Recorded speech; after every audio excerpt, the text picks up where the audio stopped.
जैसा कि हमने पिछले वीडियो में 5.2 के अनेक सवाल हल किए थे। पहले प्रश्न के अंदर 4-5 सवाल थे, फिर दूसरा सवाल किया था। आज हम तीसरा सवाल हल कर रहे हैं। तीसरा सवाल, पहला सवाल दूसरे सवाल में कोई अंतर नहीं है, सिर्फ समांतर श्रेणी का वो फॉर्मूला आपको याद करना है, एन वाला वो फॉर्मूला आपको लिखना है। प्रश्न नंबर देखिए, हमारे पास ये लिखा है समांतर श्रेणी का प्रश्न नंबर 4 है। ये पहला सवाल के अंदर 2 खाली जगह, इसके अंदर हमें अज्ञात संख्या ज्ञात करनी है। अगला पद ये है, फिर यहाँ खाली जगह, ये पद ज्ञात करना है, ये पद ज्ञात करना है। जो ये कॉलम दे रखा है, बॉक्स दे रखा है, इस बॉक्स के अंदर हमें एक संख्या ज्ञात करने की, इस संख्या कौन कौन सी आएगी। ये सब समांतर श्रेणी में है। प्रश्न में दे रखा कि दिया गया एक समांतर अनुक्रम में है, हमें अज्ञात संख्या, ये जो बॉक्स है ये अज्ञात संख्या हमें ज्ञात करनी है। ऐसे प्रश्न को हल करने से पहले हमें विचार करना होगा कि क्या करें क्या नहीं करें। देखिए, जो पहला सवाल में बॉक्स दे रखा है तो हमें ये पद, इसके अंदर प्रथम पद दे रखा है, वो बीच की संख्या ज्ञात करनी है। यहाँ प्रथम पद अज्ञात है, बीच की संख्या ज्ञात करनी है। यहाँ प्रथम पद ज्ञात है, ये ज्ञात है। यहाँ पर बीच की संख्या अज्ञात है, यहाँ प्रथम पद अज्ञात है, बीच की संख्या अज्ञात है। तो इस प्रकार के सवालों को हल कैसे करेंगे। सबसे पहले हम देखते हैं कि अगर मान लीजिए हमारे पास प्रथम पद अज्ञात है, दूसरे सवाल के अंदर देखो, तो दूसरे सवाल के अंदर जो हमारे पास प्रथम पद अज्ञात है, तो हम इसके अंदर 2 तरह के सवाल फॉर्मूले लगाएंगे, 2 बार फॉर्मूले लगाएंगे। एक सूत्र इसके लिए लगाएंगे, एक फॉर्मूला इसके लिए लगाएंगे। यहाँ देखिए, यहाँ प्रथम पद अज्ञात है और बीच की संख्या ज्ञात है। तो इस प्रकार के सवाल के अंदर हम क्या करते हैं, 2 फॉर्मूला लगाते हैं। पहला लगाएंगे ये पूरे सूत्र के लिए, प्रश्न के लिए एक ये, और फिर ये जो ज्ञात संख्या इसके लिए। किस प्रकार से ज्ञात करते हैं। अगर मान लीजिए प्रथम पद दे रखा है तो आपको एक फॉर्मूला के द्वारा सवाल सरल करना है। अगर प्रथम पद अज्ञात है, वो बीच की संख्या कोई ज्ञात दे रखी है, तो हम फॉर्मूला कितनी बार लगाते हैं, 2 बार लगाना है। अब देखिए हम किस प्रकार से सवाल करते हैं। हमारा पहला सवाल है,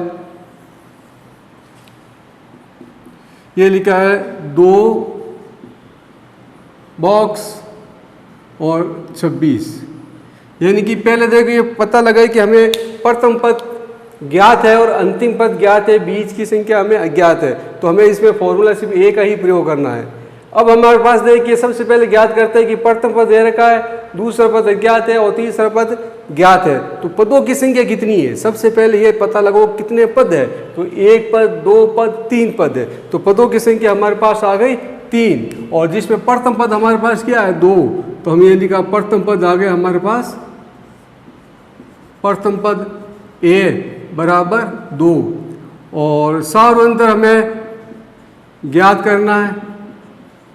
सार्वंतर कितना है, सार्वंतर दूसरा पद दे नहीं रखा है, ये हमें ज्ञात करना है। और तीसरा पद क्या लिखा है, अंतिम पद है। तो तीसरा पद यह क्या कहलाएगा, अंतिम पद कहलाएगा, क्योंकि पदों की संख्या 3 के बाद में खत्म हो जाता है। तो तीसरा पद हो गया अंतिम पद, ये an बराबर 26। और पदों की संख्या कितनी आ गई, पदों की संख्या को कैसे व्यक्त करते हैं, n से। तो हम ये लिखेंगे पदों की संख्या n बराबर 3। बहुत सिंपल सवाल है, बहुत आसानी से सवाल कर सकते हैं। इसको हम 2 प्रकार के करेंगे। प्रश्नावली 1.5 का फॉर्मूला भी लगाकर कर सकते हैं, और प्रश्नावली 5.2 के फॉर्मूला लगाकर भी कर सकते हैं। तो पहले लेते हैं प्रश्नावली 5.2 के फॉर्मूले के आधार पर। तो हमारे पास देखो 1 पद, 2 पद, 3 पद दे रखा है। 3 पदों की संख्या है, जिसके अंदर प्रथम पद ज्ञात है, अंतिम पद ज्ञात है और पदों की संख्या ज्ञात है। यानी कि 3 चीज़ें, 3 वस्तुएं, यानी 3 के मान हमें ज्ञात है। और समांतर श्रेणी के जो n पद ज्ञात करते हैं ना, तो उसके अंदर हम कौन सा फॉर्मूला लगाते हैं, तो यह लगेंगे n पद के लिए सब सूत्र। कौन सा फॉर्मूला है, काम आएगा an बराबर a plus n minus 1 into D. ये हमारे पास फॉर्मूला है, जिसके अंदर हमें, अगर हम मान लीजिए अंतिम पद दे रखा है, प्रथम पद दे रखा है, n दे रखा है, तो हम कोई भी एक सवाल ये अज्ञात है उसमें से ज्ञात कर सकते हैं। 3 दे रखे होते हैं। इस सवाल के अंदर देखो अंतिम पद, इस सवाल का अंतिम पद कौन सा, श्रृंखला का अंतिम पद है 26। तो an की जगह हम क्या लिखेंगे, 26। यहाँ लिखा हमने 26। फिर बराबर ये a का मतलब होता है प्रथम पद, प्रथम पद 2, यहाँ सर्वप्रथम क्या लिखा है, 2 लिखा हुआ है। तो हम ये लिखेंगे प्रथम पद 2 प्लस n का मतलब क्या होता है, पदों की संख्या। श्रृंखला में कितने संख्या, कितने पद है, कितने अंक है, तो हम यह गिनते 1 2 3। तो पदों की संख्या कितनी आ गई हमारे पास, 3। 1 2 3, तो ये 3 पदों की संख्या आ गई 3 माइनस 1 डी सारो अंतर क्या ज्ञात कर सकते हैं? सारो अंतर हम ज्ञात नहीं कर सकते। क्यों ज्ञात नहीं कर सकते? क्योंकि हमारे पास दूसरा मान है, तो दूसरी संख्या है वो अज्ञात है। तो हम सारो अंतर हमें ज्ञात करना, तो हम ये लिखेंगे सारो अंतर हमें डी ज्ञात करना है। वापस देखिए, प्रथम पद हमारे पास 2 आ गया, एन आ गए, कितने पद है? तो 1 2 3 पद है, तो हमने यहाँ लगा दिया एन का मान 3, ये लिखा एन, और डी हमें ज्ञात करना है। और अंतिम पद 1 2 3, इसका अंतिम पद कौन सा है? 26, तो हमने लिखा ये 26। अब हम इसको कोष्टक वाली संख्या को सरल करते हैं। यहाँ लिखा 26 बराबर 2 और 3 में से एक बाकी निकाल दो, 2, ये डी का डी। अब आगे हमारा क्या चरण होगा, क्या स्टेप होगा? जब हमारे पास ये जो डी का मान ज्ञात है ना, डी को हम क्या करते हैं? बराबर के इस साइड में लाते हैं, तो इसको अगला चरण ज्ञात करते हैं और 26 को उस साइड में ले जाते हैं, तो इसको क्या कहते हैं? पक्षांतरण। तो हम यहाँ लिखते हैं पक्षांतरण करने पर, पक्षांतरण करने पर, पक्षांतरण करने पर मतलब क्या होता है? उसका स्थान परिवर्तन हो जाता है, और स्थान परिवर्तन होने से हमें क्या और परिवर्तन होता है? उसके चिन्हों में भी बदल जाते हैं। तो यह जो बराबर लिखा हमने, यह हमेशा गणित वाली संख्या आएगी, 26 2 इधर आएगा, और जो ABCD वाली संख्या होती है, ABCD वाली जैसे में D है, A है, X है, Y Z है, वो लेफ्ट हैंड साइड में लिखते हैं। जो 2 इधर आएगा तो 2 का 2 लिखा। अब देखो 2 का आगे चिन्ह कौन सा है? प्लस का है, तो ये क्या हो जाएगा? प्लस माइनस में बदल जाएगा। फिर 2 का 2 लिखा। अब 26 का स्थान परिवर्तन करेंगे, 26 को बराबर के राइट साइड में ले जाएंगे, उस साइड में ले जाएंगे, तो 26 के आगे कोई चीज नहीं है, तो हम यहाँ क्या मानते हैं? प्लस मानते हैं।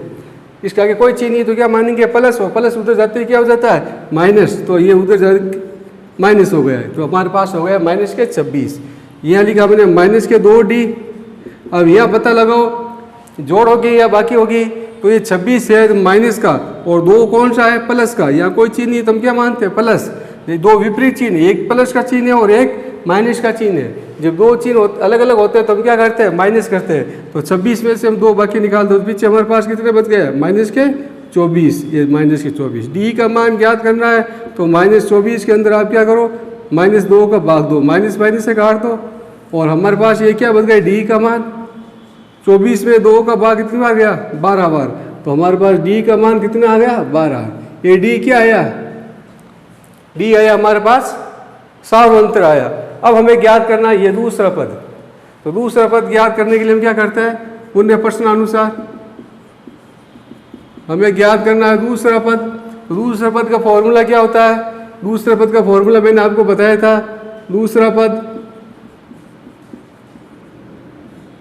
बराबर प्रथम पद प्लस सारो अंतर डी, यानी कि दूसरे पद को हम कैसे लिखते हैं? A2 बराबर प्रथम पद प्लस डी।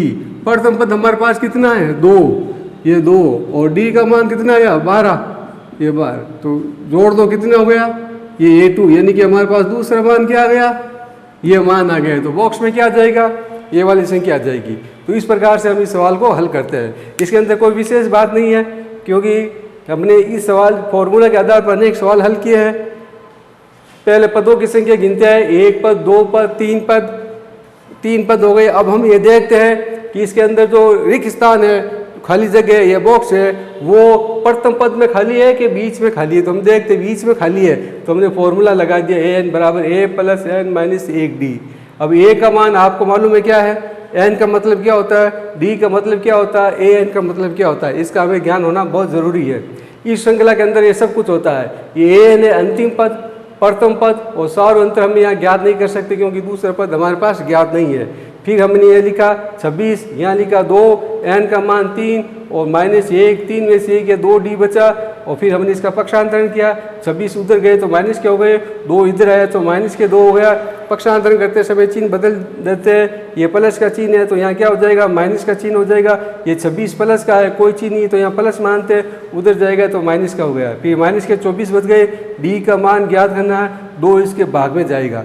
ये 2 के बीच में इंटू का चिन्ह है, इंटू हमेशा भाग में जाता है, तो भाग गया हमारे पास 12 बार गया। फिर हमें पुण्य प्रश्न अनुसार हमें क्या ज्ञात करना है? ये बॉक्स ज्ञात करना है। तो हम लिखते हैं दूसरा पद बराबर प्रथम पद प्लस सारो अंतर, डी का मतलब सारो अंतर, a1 प्लस डी भी लिख सकते हैं। तो ये लिखा 2, डी का मान हो गया 12, 12 हम 2 जोड़ दिया 14। ये हमारे पास पहला सवाल हुआ कंप्लीट। अब चाहो तो ये सूत्र लगाए रहे a plus n minus 1d, इसकी जगह हम ये फॉर्मूला भी लगा सकते हैं an बराबर a प्लस 2d वाला, ये भी लगा सकते हैं, सवाल हल हो जाएगा। अब हम लेते हैं दूसरा सवाल, ये इसको किस प्रकार से हल करते हैं ये देखते हैं।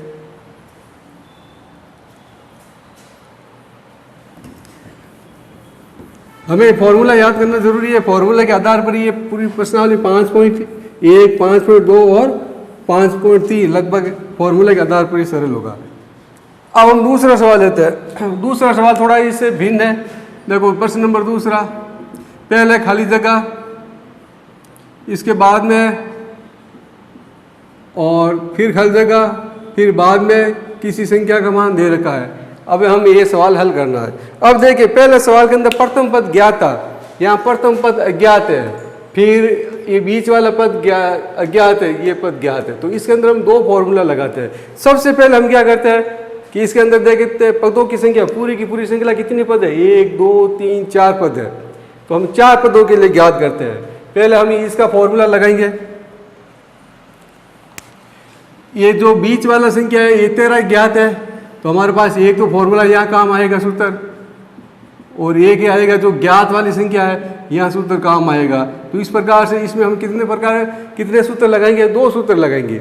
एक तो यहाँ जो प्रथम अगर पद अज्ञात होता है तो यहाँ चलता है कि कौन सी संख्या ज्ञात है, कि जैसे ये ज्ञात है तो सूत्र नंबर 1 यह लगेंगे, फिर पूरी श्रृंखला के लिए लगाते हैं 2, तो इसके अंदर 2 बार सूत्र लगाना है। तो पहला पद देखो क्या है, पहला और दूसरा है, तो हम लिखते हैं दूसरे पद के लिए, दूसरे पद के लिए, ये दूसरे पद के लिए तो आपने लगाया an plus a plus n minus 1 into D, ये दूसरे पद के लिए। अब देखो इसके अंदर an है, दूसरा पद हमारे पास क्या है, ये है दूसरा पद, हमने लिखा दूसरा पद हमारे पास क्या आ गया इसके लिए, तो ये लगाया हमने दूसरा पद, ये प्रथम पद है ही नहीं हमारे पास, तो ये अज्ञात है, प्रथम पद अज्ञात है, तो हमने a लिख दिया, प्लस ये दूसरा पद आ गया 1 और 2, तो ये दूसरा पद आ गया 2 माइनस 1, और d हमारे पास भी क्या अज्ञात है, तो हमने d लगा दिया। वापस देखिए पहले हम ज्ञात करते हैं दूसरे पद के लिए, दूसरे पद कौन सा है 1 और ये 2 पद है, तो हमने दूसरे पद के लिए निकाला, ये फॉर्मूला लगा दिया। an का मतलब दूसरा पद यहाँ आ गया, a का मान a ज्ञात नहीं है, n का मान 2 हो गया, और d भी ज्ञात नहीं है, तो ये लगा दिया। अब बाकी निकालो आप, तो ये प्लस 2 में से 1 गया तो 1 डी बच गया, ए को लिखते नहीं, इसको मानते हैं समीकरण 1, ए भी अज्ञात है और डी भी अज्ञात है, तो हम इसको समीकरण 1 मान लेते हैं। जब 2 चीज़ें अज्ञात होती है ना तो हम इसको समीकरण के द्वारा हल ज्ञात करते हैं। अब देखिए ये एक सूत्र कंप्लीट हो गया। अब हम दूसरे सूत्र के लिए प्रयोग करते हैं।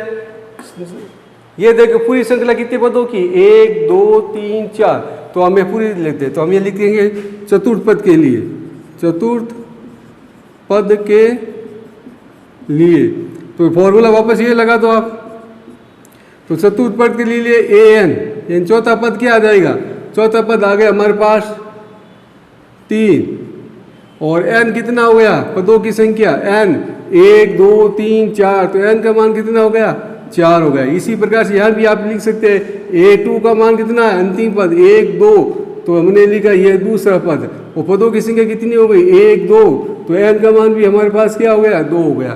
तो यहाँ n का मान हमारे पास 2 हो गया, और दूसरा पद हमारे पास क्या है ये 13, तो हमने ये 13 लिखा है।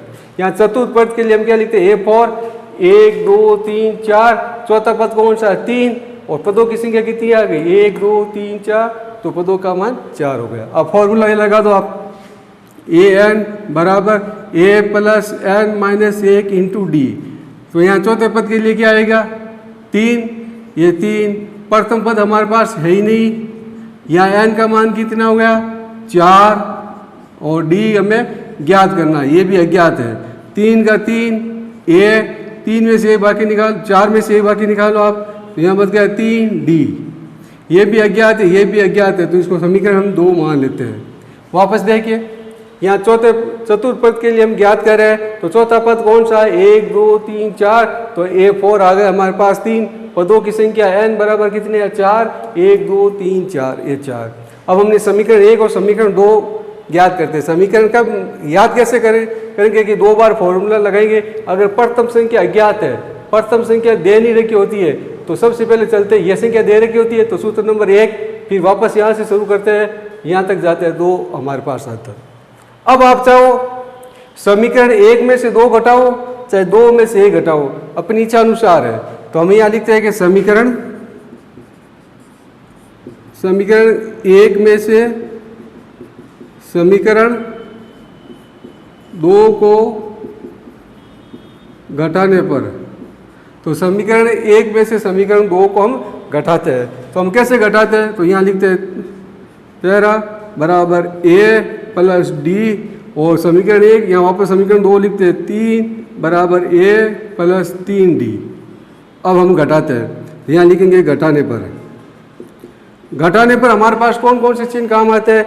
यहाँ आगे कोई चिन्ह नहीं है तो प्लस मानते हैं, यहाँ कोई चिन्ह नहीं है तो प्लस मानते हैं। तो ये दूसरे जो समीकरण होता है, दूसरे पर जो लिखा होता है उसके चिन्ह बदल जाते हैं। ये प्लस है तो क्या हो जाएगा माइनस, ये प्लस है तो क्या हो जाएगा माइनस, ये प्लस है तो क्या हो जाएगा माइनस हो जाएगा। ध्यान रखना, अगर ये पर माइनस है तो प्लस हो जाता है, लेकिन यहाँ पर क्या है प्लस का चिन्ह है तो प्लस किस में बदल गया माइनस में। क्यों? क्योंकि हम ये घटा रहे हैं। ये प्लस का चिन्ह है तो किस में बदल गया माइनस में। क्यों? क्योंकि हम यहाँ क्या है घटा रहे हैं, और ये प्लस है तो क्या हो गया माइनस। क्यों? क्योंकि हम यहाँ घटा रहे हैं। तो हम घटाओ, आप यहाँ 13 में से गए तो पीछे बच गया 10 बराबर, ये प्लस माइनस आपस में कट गया, ये 3 है और यहाँ हम 1 मान सकते हैं। 3 में से 1 है तो हमारे पास क्या बच गया 2। अब आप विचार करो कि 2 जो लिखा है क्या सही है या गलत है। ध्यान से देखो तो ये 2 गलत है। क्यों? क्योंकि ये 3 है ना, अब ये प्लस का नहीं है, 3 किसका है माइनस का है। ये जो 3 है ना अब ये माइनस का है, तो 3 में से हमने 1 निकाला तो 2 बचा। 2 कौन सा बचेगा माइनस का 2 बचेगा, तो हमने यहाँ लगा दिया माइनस का 2। तो 10 बराबर माइनस के 2d, ये बराबर है, यहाँ पर ये बराबर लगा दिया। वापस देखिए, सबसे महत्वपूर्ण चीज़ यह है, यहाँ हम गलती करते हैं। जब हम घटाते हैं तो ये जो नीचे वाला समीकरण लिखा होता है इसके चिन्ह को देखते हैं। यहाँ चिन्ह प्लस है तो माइनस हो जाएगा, ये प्लस है तो माइनस हुआ, ये प्लस है तो माइनस हुआ। अब हम बाकी निकालते हैं, क्योंकि ये प्लस है ये माइनस है, यहाँ 10 बच गया, ये प्लस माइनस कट गया, यहाँ 3 में से 1 बाकी निकाला 2 बच गया, ये माइनस का चिन्ह है तो माइनस लगा दिया। अब हम d का मान ज्ञात करते हैं। d बराबर क्या हो जाएगा, ये संख्या d का मान ज्ञात करना, ये संख्या इसके बट्टे में आ जाएगी, तो 10 के अंदर आप 2 का भाग दे दो बराबर d। यहाँ देखो फिर हम थोड़ी सी मिस्टेक कर रहे हैं, ये विशेष कर ध्यान रखना, ये 2 किसका है माइनस का, तो ये माइनस लगाना जरूरी है। जल्दीबाजी में हम भूल जाते हैं। 2 का भाग कितनी बार गया 5 बार। क्या d का मान 5 आएगा माइनस का 5 आएगा, तो d हमारे पास कितना हो गया माइनस के 5। अब देखो, चाहे समीकरण 1 में d का मान रखो, चाहे समीकरण 2 में d का मान रखो, किस में भी हम d का मान रख सकते हैं। तो हम ये लिखेंगे d का मान समीकरण 1 में रखने पर, d का मान समीकरण 1 में रखने पर, तो समीकरण 1 में हम d का मान रखते हैं, तो d का मान समीकरण 1 क्या है, ये है 13 बराबर a प्लस d। ये लिखा 13, a का मान हमें ज्ञात करना है और d कितना हमारे पास माइनस का 5, तो हमने लिखा माइनस का 5। अब हमें ज्ञात करना है a का मान, तो हम ये लिखते हैं पक्षांतरण। पक्षांतरण करने पर ये a लिखा है, ये इधर आएगा तो माइनस का a हो जाएगा, और ये 13 उधर जाएगा तो माइनस के कितने हो गए 13, माइनस a बराबर माइनस के 18। माइनस माइनस का अर्थ हो तो a का मान कितना हो गया हमारे पास 18 हो गया। तो हमारे पास ये प्रथम पद क्या आ गया 18 आ गया। तो इस प्रकार से हमने क्या ज्ञात किया, अभी तो प्रथम पद ज्ञात किया और सार्वअंतर ज्ञात किया। अब हमें ये पद ज्ञात करना है। प्रथम पद आ गया हमारे पास 18, तो हम ये लिखेंगे प्रथम पद a बराबर 18। अब हमें क्या ज्ञात करना है, अब हमें तीसरा पद ज्ञात करना है, तो हम ये लिखेंगे तीसरा पद। तीसरा पद का फॉर्मूला क्या होता है, मैंने आपको सिखाया था। तीसरा a प्लस 2d भी लगा सकते हैं, लेकिन हमारे पास ये दूसरा पद ज्ञात है। दूसरा पद ज्ञात है तो हम यहाँ क्या लगा सकते हैं, तीसरा पद। दूसरा पद a2 प्लस d। a2 का मतलब समझ गए, दूसरा पद। d का मतलब क्या होता है सार्वअंतर। तो तीसरा पद का फॉर्मूला क्या हो गया कि दूसरा पद प्लस सार्वअंतर। तो दूसरा पद कितना हमारे पास ये आ गया, तो दूसरा पद लिखेंगे हम ये, यहाँ लिखेंगे a3 तीसरा पद। दूसरा पद ये है और d का मान माइनस का क्या आया 5। कहाँ पर आया, यहाँ पर आया d का मान माइनस का 5। तो 13 में से 5 बाकी निकाल दो, तो पीछे हमारे पास A3 का मान आ जाएगा, प्लस माइनस का गुणा किया तो माइनस A बराबर 8। तो तीसरा पद हमारे पास कितना आ गया, तीसरा पद हो गया हमारे पास 8। तो इस प्रकार से हमने ये खाली जगह ज्ञात की है। तो आपने इसको ध्यान से देखा और समझ में आया कि अगर प्रथम पद ज्ञात है तो हम पहले यहाँ से जाते हैं तो ये संख्या जैसी आती है तो सूत्र नंबर 1 का प्रयोग करते हैं, फिर यहाँ जाते हैं तो हमारे पास ये संख्या प्राप्त होती है तो सूत्र नंबर 2 यानी 2 बार फॉर्मूला लगाते हैं, फिर इसको सरल कर सकते हैं।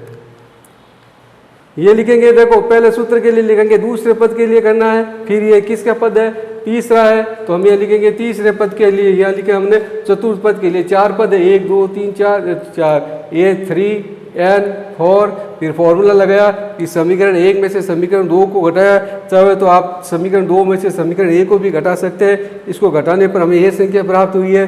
फिर जो D का मान प्राप्त होता है, ये D, इस D का मान चाहे समीकरण 1 में रखो चाहे समीकरण 2 में रखो, किसी में भी रख सकते हैं। D का मान समीकरण 1 में रखा तो 1 आया हमारे पास 13 A प्लस D, तो हमने लिखा 13 A प्लस D।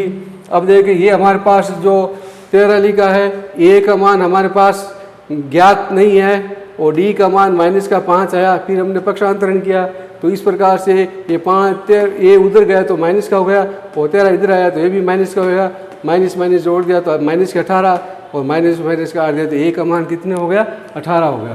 तो अब हमारे पास ज्ञात करना, प्रथम पद ज्ञात हो गया लेकिन तीसरा पद ज्ञात करना है। तो तीसरा पद के लिए फॉर्मूला क्या होगा, ये होगा तीसरा पद A2 प्लस D यानी दूसरा पद प्लस सार्वंतर।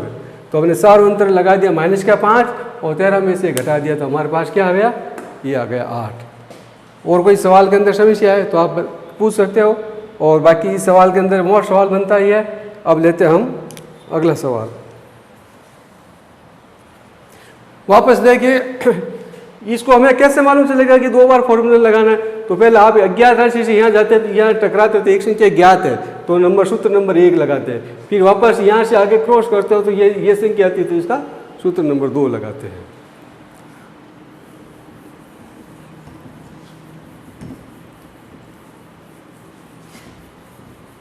सवाल को आप 5.1 के फॉर्मूला के द्वारा भी ज्ञात कर सकते हो और 5.2 के फॉर्मूला लगाकर भी ज्ञात कर सकते हो, इसमें कोई। अब लेते हैं हम दूसरा सवाल, तीसरा सवाल, पहला दूसरा तीसरा। पहले मैं लेता हूँ आपका ये जो सवाल हमने किया ना, इस जैसा कि जैसा सवाल लेता हूँ 5वां लेता हूँ पहले ताकि ये समझ में आ जाए। 5वां देखो ये क्या है, ये संख्या हमारे पास अज्ञात है, ये आ गया 38 कोष्टक यानी कि बॉक्स, ये बॉक्स और माइनस के 32। ये हमने लिया, ये पहले इसलिए ले रहे हैं क्योंकि हमने ये सवाल एक जैसे है। अगर मान लीजिए पहले कोई समस्या है तो इसमें वो समस्या का समाधान हो जाएगा। अब देखो आप हम ये पहले संख्या ज्ञात है, जैसे हम चलते हैं तो ये संख्या यहाँ पहले ज्ञात संख्या प्राप्त होती है, जैसी संख्या प्राप्त होती है तो हम नंबर लगा देते हैं सूत्र नंबर 1, या सूत्र का एक सूत्र का प्रयोग करेंगे, यानी पहली बार एक सूत्र यहाँ काम आएगा। जैसे यहाँ आगे जाते हैं तो फिर ये दूसरी संख्या ज्ञात आती है तो यहाँ 2 बार सूत्र का प्रयोग करना पड़ेगा। तो यहाँ सूत्र कितनी बार लगाना पड़ेगा, 2 बार लगाना पड़ेगा। मालूम हो गया। जैसे यहाँ से देखिए हमारे पास ये पहला और यहाँ से जाते हैं फिर ये ज्ञात है 2, ये संख्या यहाँ से गए तो ये संख्या ज्ञात प्राप्त हुई तो यहाँ सूत्र नंबर पहले यहाँ पर प्रयोग करेंगे, फिर यहाँ जाएंगे तो ये संख्या ये ज्ञात है तो ये सूत्र नंबर 2 का प्रयोग। अगर मान लीजिए बीच में कोई और संख्या ज्ञात होती तो 3 बार लगाते हैं, लेकिन ऐसा 3 बार नहीं आएगा, सिर्फ 2 संख्या ही अज्ञात होती है। अब लेते हैं हम, अब चाहो तो पूरी परेशान पहले ये लगा सकते हो, चाहो तो ये लगा सकते हो, अपनी इच्छा अनुसार है। तो पहले मैं लेता हूँ दूसरे पद, पहला पद और दूसरा पद। तो हम यहाँ लिखते हैं दूसरे पद के लिए, दूसरे पद के लिए तो पहला पद और दूसरा पद आ गया। तो दूसरा पद कितना है हमारे पास, दूसरा पद है A2 कितना हो गया 38 और n का मान भी कितना हो गया 2, 1 और 2, पदों की संख्या 2। अब फॉर्मूला लगाया हमने यहाँ पर an बराबर a plus n minus 1 into D. an कितना आ गया 38 दूसरे पद के लिए, a हमारे पास नहीं है, n 2 1 d भी हमारे पास नहीं है, a अज्ञात है और d भी अज्ञात है। a प्रथम पद दे नहीं रखा है और जो दूसरा पद सार्वंतर ये भी नहीं दे रखा है। क्यों? क्योंकि प्रथम पद अज्ञात है तो दूसरा पद माइनस प्रथम पद ज्ञात करते हैं, लेकिन प्रथम पद हमारे पास है ही नहीं है। अब हम इसको सरल करते हैं। ये लिखा हमने 38 बराबर ए, 2 में से 1 बाकी निकाल दो, पीछे बच गया 1D। ये समीकरण क्या हो गया 1। यहाँ कोई समस्या नहीं है। देखो 38 का 38 लिखा, ए का ए लिखा, 2 में से 1 है तो पीछे बच गया 1। इस ए को हम लिखते नहीं है, डी का डी लिखा, ये समीकरण 1। अब बताइए आगे क्या करेंगे हम। ये तो लगा दिया है हमने प्रथम। अब जैसे ही हम इसको यहाँ से वापस स्टार्ट करके यहाँ तक जाते हैं तो सूत्र नंबर 2 का प्रयोग, 2 बार सूत्र लगा दे। तो यह लिखते हैं पुण्य प्रश्न अनुसार। अब देखो हमारे पास कितने पद है, गिनो आप, 1 2 3 4 5। तो लिखेंगे 5वें पद के लिए, 5वें पद के लिए। तो इसका अर्थ क्या होगा, 5वें पद के लिए हो गया। तो हम इसको गणित के रूप में लिखते हैं। 5वें पद को कैसे लिखते हैं, जैसे दूसरे पद को हमने A2 लिखा तो 5वें पद का क्या हो गया A5। 5वां पद हमारे पास कितना हो गया बताओ। तो 5वां पद हो गया हमारे पास, 5वां पद A5 माइनस के 32। और n का मतलब आप समझ गए क्या होता है, n यानी पदों की संख्या, कुल कितने पद है। तो 1 2 3 4 5, तो ये 5 पद आ गया। अब हम फॉर्मूला लगाते हैं यहाँ पर, an बराबर a plus n minus 1 into D.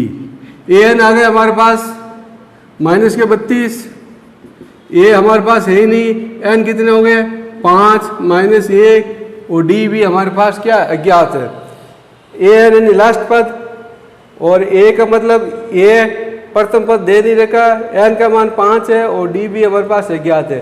देखो इस आप ये कंफ्यूज मत होना कि ये n इधर भी है, an इधर भी है। यहाँ हमारे पास माइनस की संख्या 32 है, यहाँ 38 है। इसका मतलब ये होगा कि हमने यहाँ ये 38 ये जो फॉर्मूला लगाया ना, ये दूसरे पद के लिए लगाया, यहाँ से यहाँ तक ही गई, यानी कि दूसरे पद के लिए लगाया। और ये फॉर्मूला हमने किस पद के लिए लगाया, इस पूरे पद के लिए लगाया। तो इस कारण हमने 5 पदों के लिए ये आएगा और 2 पद के लिए ये आएगा। ये लिखा माइनस का ये 4, 5 में से 1 बाकी निकाल दो 4D। ये समीकरण क्या हो गया 2 हो गया।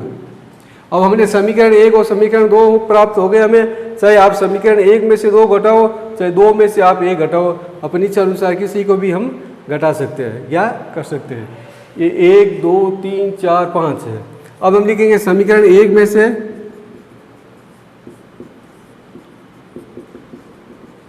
समीकरण 2 को घटाने पर, अब समीकरण 1 है, इसको हम 2 में से घटा दो, 2 को 1 में से घटा दो, कैसे भी घटा सकते हैं, हम कर सकते हैं 1 2 3 4 5। तो इस प्रकार से हमारा समीकरण ये सवाल सरल हुआ। अब देखिए अगला प्रश्न, हमारे पास जो प्रश्न दे रखा है, ये दे रखा है 1 2 3 4 5 पदों के लिए। तो हमारे पास ये 5 पद है। अब आप समीकरण 1 में से घटाइए, आप 1 उतारिए 38 बराबर a प्लस बी, और ये हमारे पास है कि माइनस के 32, और ये आ गया a प्लस 4D। ये घटा दीजिए आप, ये चिन्ह चेंज कर दीजिए। तो इस प्रकार से हम ये चिन्ह चेंज करते हैं तो हमारे पास क्या बच जाएगा। तो इस प्रकार से इस सवाल को आप आगे सरल ज्ञात कीजिए। ये हमारे पास लिखा 1 2 3 4 5, और 5 पद के लिए हम आगे ज्ञात करते हैं। तो ये आ गया हमारे पास माइनस का प्लस हो गया, ये आपस में कट गए, यहाँ हो गया हमारे पास 70, और ये हो गया 3D। यानी कि हमारे पास ये 1 2 3 4 5 सवाल दे रखे हैं। तो 5 पद के लिए हमारे पास आएगा, ये सवाल है 1 2 3 4 5, और